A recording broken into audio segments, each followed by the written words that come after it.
Hi YouTube, it's your boy Grassy TV back with another video on Heroes Siege 2. Today I wanted to showcase my Fist of Heaven's Paladin that I've been playing in Season 5. I've been rocking this build in my Hardcore GSF event. Basically, Hardcore GSF is a place where I have selected different people from my community to play in Hardcore trade. However, we're not trading with the bigger economy. We are only trading with people in the group itself. So we've been rocking this Fist of Heaven's Paladin, and I gotta say, I've been really enjoying this. You hit enemies and just fire projectiles everywhere. They also return back to their original location, doing increased damage, and they can also stun lock monsters in place, which is absolutely fantastic. So I wanted to make just a quick build diary and just talk about the build overall. Now, before we get started, I do want to preface that this isn't really a good league starter. You're not going to have the best bossing DPS until you can get, enough pen, enough plus skills. It's going to be a little bit rough for killing those Hellfire bosses to get your rings or whatever it may be. I wouldn't directly suggest this as a league starter. You can do it. It's going to absolutely blast into like Hell 1 and stuff, especially once you get a teleport, you're going to go zoom. But as a first character, I really just think you'd be better off going something that can farm out your Hellfire bosses and then make this as an ult. Without further ado, let's get started. Starting with our skill tree, Fist of Heavens is our main damage. So we augment this with Tiring Combat. This makes multiple fists orbit around you. When they hit monsters, projectiles just fly everywhere. So this gives us 3 projectiles, and then we take additional projectiles with 1 with face, giving us a total of 13 projectiles on hit. We also have the projectiles return back to us with Heaven's Wrath, dealing increased damage, and they will also have a chance to stun monsters on hit, making this just a monster of a skill and very safe in hardcore. We also have Holy Nova. This is a massive damage reduction buff. So every time that we heal ourselves, they're giving us a 30% damage reduction buff. We also have Holy Aura. This gives us magic skill damage while active. We always have this active. And if you feel like you need more tankiness from magic damage, you can take Thunder Shield. This will reduce your magic damage taken for a short period. There's also a ton of passives on Paladin. You get mana replenish, increased cast rate, increased mana on kill. All of these are just really nice 1-point wonders to have. So in terms of how you set up your tree, you'll 1-point everything in the Lionheart tree and then put 1 point into Thunder Shield. From there, you'll just max Fist of Heavens and its synergies below, which are Holy Aura, Venerated One, and Holy Bolt. You can see those are here, here, and here. The rest of your points, you can decide to either go Thunder Shield if you want the reduced magic damage taken. I feel overly tanky. I don't feel like I need this, to be honest with you. I don't even use it half the time. So I put the rest of my points into Light's Embrace just to get more cast rate to zoom around. Next, we'll go over all my items. Currently, I'm using a Celestis. Unfortunately, I did rip a plus 11 Divinity. So we have a plus 9 Celestis. I still need to star level this. So this will be a plus 11 Celestis once I do that. I'm still looking for a Divinity base, as I do want the FCR. I feel like that's going to be much more value than the Celestis, but for now, this will do. We did find Side of the Gods, a Pendant of Eternity. I am only using this to get the proc for Venerated One. Otherwise, you could really use anything else here just to get more damage. But even though Paladin technically has Venerated One, you're not going to have full uptime on it unless you get a lot of cooldown, and it's just not worth. You're much better off just proccing it with Pendant. We also have a Leviathan's Carcass that has 3 sockets and was rolled really well. This chest is absolutely bonkers for hardcore. I would say that this chest, the next best one would probably be Heaven's Might, and then the next best one would be Tyrael's. But I would almost even argue that this chest here is better than Tyrael's in ways, simply because of the all damage taken reduced by 35%. That's actually this here. It's your physical and magic damage reduction. You can see if I take the chest off, those numbers go down. So it's kind of interesting because when you look at armor, the reduced physical damage taken from armor and the physical damage reduction that's here, these are not the same stat. So the number that's here is actually a separate damage reduction multiplier, essentially, outside of this. So for those of you that feel like you're not very tanky and you're dying a lot, maybe you're in hardcore and you want the extra juice, armor is actually super important to get that additional damage reduction. I don't know which one comes first. I did ask, and Elias is like, I actually don't know. So we're in the process of trying to figure out which of these actually comes first in the damage calculation formula. That makes this chest absolutely insane. Getting 35% to both physical and magic damage reduction in hardcore is just, it feels so freaking good. So let me just showcase this for you real quick. We'll do it on Anubis in Hell 5 just because I think it's funny. I can just stand here. I really don't have any issues with really anything. Nothing can really hurt me. And that just really showcases how strong this chest is because it's giving you half of your physical and magical damage reduction. It's absolutely crazy. On top of that, you are getting a stupid amount of life and a stupid amount of percent life. And you have 3 sockets to put a bunch of resin or more damage reduction, whatever you want. Absolutely crazy chest. The same thing for Gem Encrusted Tower. This gives a stupid amount of life, a ton of vitality. You also get physical and magical damage reduction. I still need to put a couple of stars on this, but you can see that we have a ton of both. I do have some mouths in this, giving me additional magic damage reduction so I can hit the cap. And then because it has 6 sockets on it, we can put it has res on it already, but we put more in there. So I have 105 to all res on this.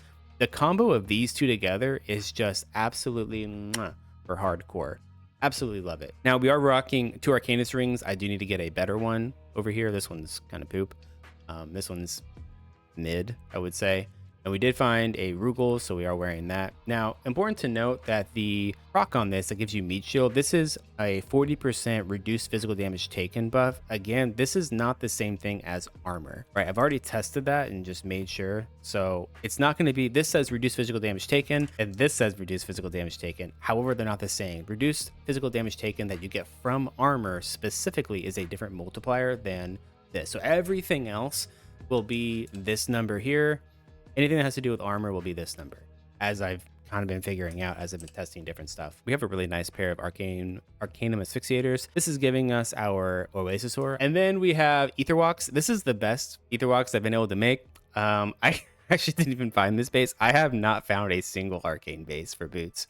So we're using these for now. You obviously want to try and find a +5 and roll it for, 2 skills and more arcane skills or whatever, making them OP. We are pretty close to our arcane resistance cap. I'm at 96. I can get to 100 if I can just get a better roll of Ether Walks, or if I can get a better roll Arcanus. Either way, we're going to be at 100% pen. Our charms, we do have a really nice Moon Shard. I don't have a torch yet. I did find an Arcane Pumpkin a couple of days ago, so love it. We have an Anubis Ankh, just more life. I did find a Chaos Gemstone in Hell 1 Luna. This rolled +1 with like cold damage and something else on it, and I diced it to this, so that's pretty good. We have found 3 4-socket tablets, right? So this one I just put all elemental gems in now, just get the most amount of attributes. We do have a +3 Paladin small charm or grand charm with movement speed, a +3 Damien's Cage with a bunch of ints, that's another 30% magic skill damage, and then just some assorted small charms, faster cast rate, life on kill, for our sustain. Potions, we do have Wizards, Empty Bottle of Vodka, Elixir of Death, and a Ghostly Potion, all rolled decently well. And then we do have a Lost Wand, a Holy Bible, Triforce, and I'm still looking for my last 2 Magic Mushrooms. The game just doesn't like me. For our attributes, we are rocking 50-50 between Int and Vitality. I could go all Vitality if I felt like I needed more tankiness for something. I could go all Int if I'm, blasting Hell 1 or even really Hell 5, I can go all Int. I feel extremely tanky, so it doesn't really matter. Fairly hybrid between my attributes. We are at our 150% FCR baseline cap, so just while I'm teleporting around in general, I'm at the soft cap, and then once my venerated one procs, we are at 186. This could be a little bit better. It's it's not fast, it's not slow. I've been kind of thinking about some different ways that I might start integrating a bit more FCR into the build just to get a little bit zoomier, but overall it feels pretty good. Now we do currently have 830% Magifind. I haven't really built in a ton of Magifind into this character yet. Our Mercenary has a pretty decent amount. He's got 255. I still need to start level his gear up so he'll get additional Magic Find as well. However, we do have an 86% chance to block attacks.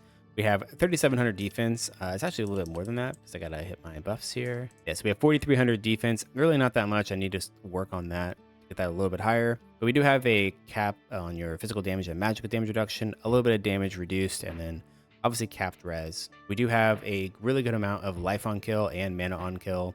A little bit of cooldown recovery for if I want to use our Thunder Shield or I want to use venerated one. I do have a little bit of extra uptime with that. But for a mapper, these are really solid stats. Here's where my current hero level tree is. We just went for the magic damage over here. We went for 2 charm slots. Honestly, whenever it comes to the hero level tree, it doesn't really matter what you do, right? There's some people that have different strats for the hero level tree just based on what character they're playing and what they're going to be doing with that character. Some people will rush for specific glyph spots because maybe they have a loot glyph or they have a goblin glyph or whatever, and they want to take full advantage of that early. Some people don't have any of that stuff, so they want to go up here to the +2 skills to try to get the most damage out of the character. Some people find charms, so they want to go for charm slots to have, the most amount of space in their charm inventory. There's no wrong way to do the hero level tree. I've had a lot of people ask me for a hero level tree, and it's not like a one size fits all. It's a very like, you kind of go with what you have essentially, right? If you have charms, you go charms. If you have glyphs, you go glyphs. If you don't, then you go, maybe you're rushing to get more levels overall, so you rush experience and damage. Maybe you want, max res because you're going to go fight some of the bosses, so you take max res here. There's definitely different reasons to go for different things, right? So the glyphs that I'm currently using, I have rift in because I'm trying to spawn rifts for greater and stable dust. We can also put angel here. Angel is just a ton of magic find. I have a really nice one, so normally I would have angel here. We also have loot in the middle. I rolled a really nice loot glyph. We maxed that out, so we are running loot here. And then lastly, we have Bifrost, trying to proc as many Bifrost keys as I can so I can get into Asgard or Vanaheim to get the juice. So that's currently what our hero level tree looks like. The next thing I will rush, I'm probably going to go to this other heroic node to the left. I haven't decided. It's either that or I'm going to go XP. My Merc is rocking the typical magic find setup. We have a Death Smear with 2 sockets, both Ist runes. We have a Harlequin's Veil. This rolled really good on the magic find, so we put 3 Ists in it. I don't have anything better than this for a chest at the moment. So this is what we're wearing, a Mystic Allure. We want to find the same thing with 2 Sakis would be phenomenal. And then we have a 4 socket Leprechaun's Greed. Again, all Ists in it for magic find. And that's going to wrap up the showcase of my Fist of Heaven's Paladin in Season 5 Hardcore. Be sure to hit that subscribe button to keep up to date with all of my future videos. And don't forget to hit the like button. My algorithm will thank you. Thank you for watching, and I will see you guys in the next video.